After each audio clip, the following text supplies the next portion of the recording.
Good evening, Westchester University. How you guys doing tonight? Doing well? Good, good. Well, for those of you that don't know, my name is Malik Muhammad, and this is Nick Severi Hiller, and it is our distinct pleasure to introduce our guest speaker tonight, Dr. Michael Kimmel.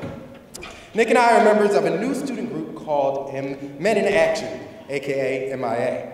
Men in Action is committed to mobilizing the men of Westchester University to take an active role in ending sexual and gender-based violence. We promote healthy masculinities and work with women to positively transform our communities through education, action, and discussion. Dr. Kimmel is an important influence to us as men who want to end sexism and violence against women, and we are thrilled that he is here with us tonight. Before we talk about Dr. Kimmel, however, we want to mention that this visit tonight is part of a discussion series entitled The Understanding Privilege Project, which received funding from numerous offices, departments, and different organizations here on campus. In addition to Dr. Kimmel's lecture tonight, the Understanding Privilege Project will host monthly discussions that explore the role that privileged people play in ending oppression. Dr. Kimmel's work is especially fitting kickoff for the Understanding Privilege Project. He has had an important impact on understanding the role that men can play in ending sexism. He is widely considered a leading sociologist in the field of masculinity studies. He is a distinguished professor of sociology at the State University of New York, Stony Brook. He has written numerous books on gender and masculinities, including Men's Lives, The Gendered Society, A Guy's Guide to Feminism, Changing Men, New Directions in Research and Men and Masculinity, The Gender of Desire, and the bestseller Guyland, A Perilous World Where Boys Become Men. He is a founding editor of the scholarly journal Men and Masculinities, and he's also a spokesperson for the National Organization for Men Against Sexism. Tonight he will be joining us in a discussion called Mars, Venus, or Planet Earth, Women and Men in the New Millennium. Please join me in welcoming Dr. Michael Kimmel.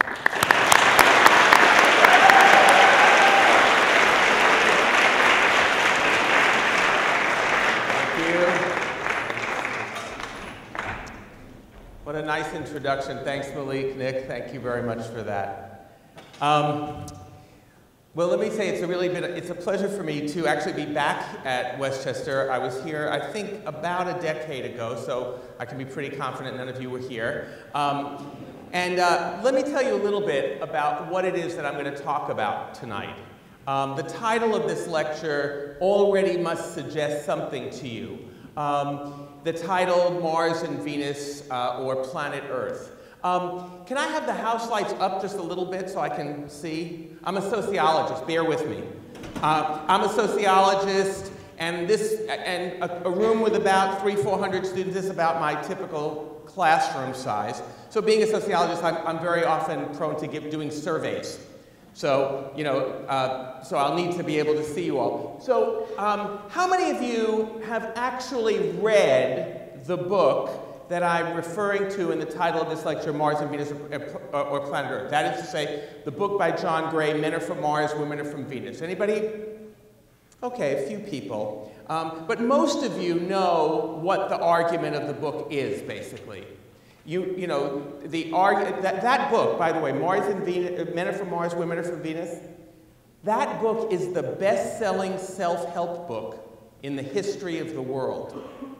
That book has sold 17 million copies in hardcover alone. Just that book. That doesn't include the spin-off books. There's Mars and Venus in the bedroom, Mars and Venus in the boardroom. There's probably will be Mars and Venus in the bathroom. Then and that does not include the DVDs, videotapes, audio tapes, pen and pencil sets, baseball hats, bumper stickers, board games. There was even a TV show you may remember. And my favorite part, the therapy franchise. There is actually a Mars and Venus therapy. You can learn how to do it. It takes 2 days. And you go out to corporate headquarters in Northern California, where else, and you get trained to do Mars and Venus therapy. You come back, you hang out a shingle, and then you send 10% of your take back to headquarters, sort of like a tithe, I guess. Anyway, that book is so popular that it is the best-selling self-help book ever. Now, what's the fundamental argument of the book? The fundamental argument of that book is basically that men and women are so different that we might as well be from different planets. That any amount of communication between women and men is an event of intergalactic proportions. Now, I'm going to make a very different argument tonight. Because if, as a social scientist, let me tell you, here's what the data actually say. The data actually say that men and women are far more similar than we are different. That the differences between women and men are not nearly as great as the differences among men or the differences among women. And here's how I know this. What is the most, and here's how you know this, what is the most popular, most successful educational reform of the entire 20th century? Coeducation. And what does coeducation assume? It assumes you can sit in the same class, listen to the same lecture, read the same book, take the same test, and be graded by the same criteria. And nobody, but nobody, ever goes to the dean of students and says, well, like, I'm a Martian and my professor's a Venusian, so, like, don't I get extra credit? Or a translator? We don't say that because what we know in our day-to-day experiences is that men and women are far more similar than they are different. The truth is, we're all earthlings. Now, let me ask you, do you think I could sell 17 million copies of a book called Earthlings? How women and men are more similar than they are different? Not a chance. Because there is something in our culture that makes us desperate to believe that women and men are actually fundamentally different, despite the fact that in our day-to-day experience, we are actually far more similar than we are different. Now, that's the social science. But I want to make a different argument to you tonight. I want to make the argument that not only are men and women more similar than we are different, but politically, we're more similar than we are different. That the very things that women have identified over the past 40 years that would make their lives better are exactly the things that we men need to make our lives better, to live the lives we actually say we want to live. I'm going to argue that there's no battle between the sexes, no war between the sexes, but that we are and should be allies in a common endeavor. So I'm going to make a more political argument, and so it's going to take me a little while to make that. So let me start then by talking a little bit about what we're doing, even talking about men and women in the first place. Because any conversation about where women and men are at these days on college campuses has to begin, of course, with the changes in women's lives. That women's lives have changed so fundamentally over the past 40 years in every single arena. Let me just point to some of the ways in which women's lives have changed over the past, say, 40 years as a kind of context or framework for talking about where men are at. Let me just point to four of them. The first one, this is the most obvious one, the one everybody in here already knows. Women made gender visible. We now know that gender is one of the organizing principles of social life. We now know that gender is one of the basic fundamental building blocks of your identity. 40 years ago, we didn't know that. 40 years ago, if you went to graduate school and said you wanted to study gender, there wasn't one course you could take. In fact, in my field, sociology, if you said you wanted to study women 40 years ago, there was one course you could take. It was called Marriage and the Family. For years, that was like the ladies' auxiliary of the social sciences. Today, of course, there's women's studies, gender studies courses on every campus in the country. That is relatively new. Did you know that the first women's studies program in the United States was founded in 1972 at San Diego State? It is that recent, 40 years. So that's the first thing, first way that women's lives have changed. Women made gender visible. The second enormous change in women's lives over the past 40 years has been around the labor force. Today, as you know, exactly 50% of the labor force is female. This is an enormous change. Let me ask the women in here, please raise your hand if you expect to have a full-time job outside the home when you graduate from college. Let me see your hands. Now keep them up, please, if your mother had a full-time job outside the home for at least 10 years without an interruption. This is your mother's. Okay. How about grandmothers? Okay, thanks. So what I basically just saw is that most of you, that pretty much all the women in here had your hands up when I asked about you. And about 2/3 of the women kept your hands up when I asked about mom. And I saw quickly maybe 10 hands for grandma. So what you see in this room, in 3 short generations, women's expectation and experiences around the labor force have changed fundamentally. And that's led to a third area of change in women's lives, and that's the balance between work and family. Not that long ago, remember your hands for grandma, not that long ago, women thought they had to choose between having careers outside the home and having family life. Today, of course, women want to be able to balance work and family. Today, women say they want to have it all. Don't you love that phrase? Can women have it all? Can women have exciting, glamorous careers outside the home and warm, loving, supportive families to come home to at night? And the answer to that question is no. Women can't have it all because men do. We're the ones who have the careers outside the home and the warm, loving, supportive families to come home to because women do the second shift. Women do the housework, women do the childcare, we men get to have it all. So if women are going to truly be able to balance work and family, as they say they want to do, there's only one thing that's going to have to change, and that's men's behavior. I will come back to that. Now, the fourth area of change in women's lives, this is by far the hardest one for us guys to wrap our heads around. The fourth area of change in women's lives is around sex. Now, I know that most guys feel like the sexual revolution was really all about us. Because if you think about it, what did the sexual revolution promise? The sexual revolution promised more access to more partners with fewer commitments. Right? Could you come up with a more masculine definition of a sexual revolution than that? But if you look at the mountain of sex research data that has been collected over the past 40 years, you would come to only one conclusion, and that is it's women's sexuality that's changed, not men's. Now, the easiest way to describe this enormous change in women's sexuality is to say women today feel entitled to pleasure. Women today know that they can want sex, like sex, go for it, get horny. And I'm not talking here about some bohemian enclave in San Francisco or Greenwich Village. I am talking about mainstream American mall-going, Victoria's Secret-wearing women. Now you're probably sitting there saying to yourself, okay, Kimmel, you're a sociologist. How would you measure this entitlement to pleasure? This is not the kind of thing, now being a sociologist, this is not the kind of thing that's going to admit very easily to a kind of attitude survey.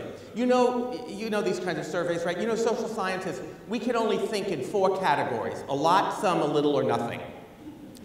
And this is not the kind of survey that you're going to get any useful data if you go up to somebody and say, now how sexually agentic do you feel? A lot, some, a little, not at all? You'd get no useful data. You need a behavioral measure of entitlement to pleasure. Some kind of behavior. I got one for you. How about rates of masturbation? The hush comes in. Suddenly, like we're... It's like I've turned into the mortician. It's like so quiet. You know, I have to say, I teach a course at Stony Brook on sexuality called Sex and Society to 400 students, a course on intimacy. And my students would be perfectly happy to talk about any of the most bizarre, esoteric, weird sexual behavior that like 2 people do. They're perfectly happy to talk about that. But talk about masturbation, which virtually everyone does. They're like, oh no, don't go there. Please don't go there. But think about it. Isn't masturbation, you did not come here this evening thinking, we're going to talk about masturbation. But isn't masturbation the best behavioral measure of entitlement to pleasure you could possibly come up with? I'm so entitled to pleasure, I'll do it myself. So here are the data. Alfred Kinsey, 1954, Sexual Behavior in the Human Female, found, 1954, found that 41% of women over 25 had ever masturbated. 1954, 41%. In 1996, the single largest study of American sexual behavior ever undertaken in our history was done at the National Opinion Research Center at the University of Chicago. And they found that 90% of American women had ever masturbated. Now that is a big change in a short time. Comparable rates for men. 1948, Alfred Kinsey, Sexual Behavior in the Human Male, 96% of men. 1996, Social Organization of Sexuality at University of Chicago, 97% of men. Not a big change there. So you get the idea that in four very fundamental ways, identity, work, family, and intimacy, women's lives have changed fundamentally in the past 40 years. You're all agreed on that. So while women's lives have been changing so much over these past 40 years, what's been happening with men? Well, the easy answer, the one that probably many of you are thinking to yourself, is not a whole lot. And that's half true. The truth is, of course, men's lives have changed completely. My father went to an all-male college, served in an all-male military, and spent his entire working life in an all-male work environment. I would say to the men in this room, that world is gone. There are only 3 all-male colleges left in the United States. There is no more all-male military, and there's virtually no job you're going to have where you won't have women colleagues, co-workers, supervisors, or bosses. So the reality is our lives have changed a lot. But what has not changed very much at all is the ideology of masculinity, what we think it means to be a man. That has remained relatively consistent for this generation of college-age men to my dad's. One psychologist once came up with what he called the 4 basic rules of manhood. These are the 4 rules. Guys, if you're having any doubts or questions at all, memorize these 4 rules, do them all the time, and you'll be okay. Actually, just get the first one right. The number 1 rule of manhood, no sissy stuff. You can never do anything that even remotely hints of femininity. Masculinity is the relentless repudiation of the feminine. That's rule number 1. Rule number 2, be a big wheel. We measure your masculinity by the size of your paycheck.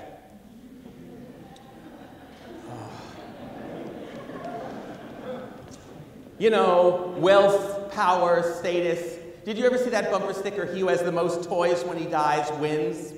That's the second rule of masculinity, be a big wheel. Third rule of masculinity, be a sturdy oak. What makes a man is that he's reliable in a crisis. What makes him reliable in a crisis is that he resembles an inanimate object. You know, a rock, a pillar. So that's the third rule. And the fourth rule, give him hell. Exude an aura of daring and aggression. Live life out on the edge. Take risks. Go for it. So if you could live those 4 rules every split second of your life, you too could be a real man circa 1950 or so. Now, what I'd like to do for a few minutes is I'd like to take those 4 rules and pair them up with the 4 areas of change in women's lives to talk about the issues I think we're facing both on college campuses and also in our society. Now, the first rule of masculinity, no sissy stuff.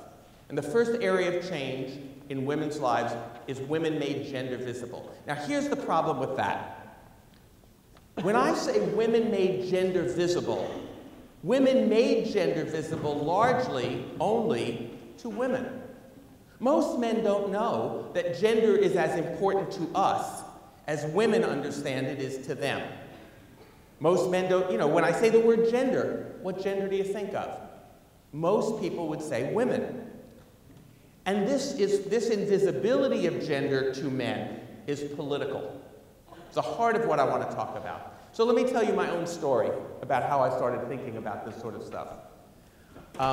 This is a story that's going to sound very anachronistic to you now, and that's deliberate. But I'm going to tell you a story about what happened to me when I was in graduate school, 30 years ago. When I was in graduate school, and a bunch of us got together, and you know how graduate students sometimes get all excited about all these new ideas. A bunch of us got together one day and said, wow, there's an explosion of writing and thinking in feminist theory, but there's no courses yet. So what we did what graduate students typically do, we said, okay, let's have a study group. We'll get together once a week, we'll read some text, we'll talk about it, we'll have a potluck. So once a week, 11 women and me got together. We would read some text in feminist theory and have a conversation about it. And during one of our meetings, I witnessed a conversation between two women that changed everything for me. And this is going to speak directly to the question of privilege that Malik and Nick were talking about earlier, that you're talking about on campus this year. So two of the women were talking. One was white and one was black. And the white woman said, this is the part that's going to sound really anachronistic now. The white woman said, all women have the same experience as women. All women face the same oppression as women, and therefore, all women have a kind of intuitive solidarity or sisterhood. And the black woman said, I'm not so sure. Let me ask you a question. So the black woman says to the white woman, when you wake up in the morning and you look in the mirror, what do you see? And the white woman said, I see a woman. And the black woman said, you see, that's the problem. Because when I wake up in the morning and I look in the mirror, she said, I see a black woman. To me, race is visible. But to you, race is invisible. You don't see it. And then she said something really startling. She said, that's how privilege works. Privilege is invisible to those who have it. It is a luxury, I would say, to the white people sitting in this room to not have to think about race every split second of our lives. Privilege is invisible to those who have it. Now remember, I was the only man in this group. So when I saw this, I kind of went, oh. And somebody said, well, what was that reaction? And I said, well, when I wake up in the morning and I look in the mirror, I see a human being. I'm kind of the generic person. You know, I'm a middle-class white man. I have no race, no class, no gender. I'm universally generalizable. So I like to think that was the moment I became a middle-class white man. That class and race and gender were not about other people, but they were also about me. And it had been privilege that had kept it invisible to me for so long. Now, I wish I could tell you that this story ends 30 years ago in that little discussion group. But I was reminded of it just not long ago, a year or so ago, in my university. I have a colleague, a female colleague, and she and I both teach sociology of gender. So we alternate which semester. So every time she teaches it, I go to give a guest lecture for her. And whenever I teach it, she comes to give a guest lecture for me. So I go into her class, room sort of like this, about 300 students in the class. I walk into her class, and one of the students looks up and says, oh, finally, an objective opinion. It's like all that semester, every time my colleague opened her mouth, what my students saw was a woman.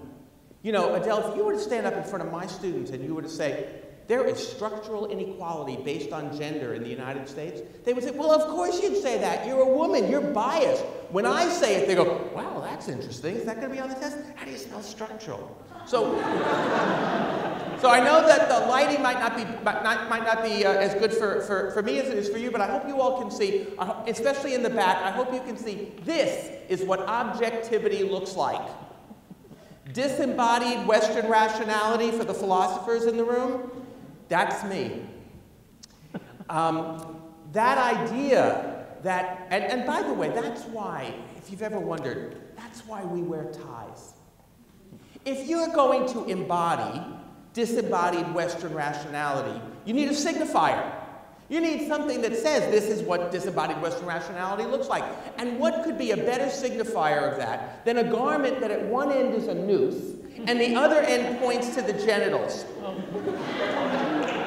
You see this? This here is mind-body dualism right here. Separates the mind from the body. So this idea This idea of invisibility, making gender visible to men, is really important. And it's particularly important, remember that first rule of manhood, no sissy stuff. Because young boys and young men, eager, desperate to prove their masculinity, that fear of being seen as a sissy, as weak, as feminine, is an animating fear that leads to all kinds of other kinds of behaviors. And you all know this. You all know that the most common put down in every single middle school, high school, college campus today is, "That's so gay." And you would also know that "that's so gay" doesn't refer to gay people. It means sort of the generic bad, stupid, or wrong, right? I mean, if I were to say, "Dude, that Nike hat is so gay," you would not say to yourself that I'm saying to you, "I believe you may have erotic interest in members of your gender." No, you would say, "Looks dumb, wrong, stupid," right? You know this, right? Okay. I mean, don't believe me. Listen to the words of my favorite gender theorist in America, Eminem. Now, those of you who are Eminem fans, let me be very clear that the text that I'm about the quote that I'm about to share with you is Eminem from 2002. This is Eminem before he has his great gay awakening. Those of you who know his career will know that in 2002, with the movie 8 Mile, his entire homophobic career turns.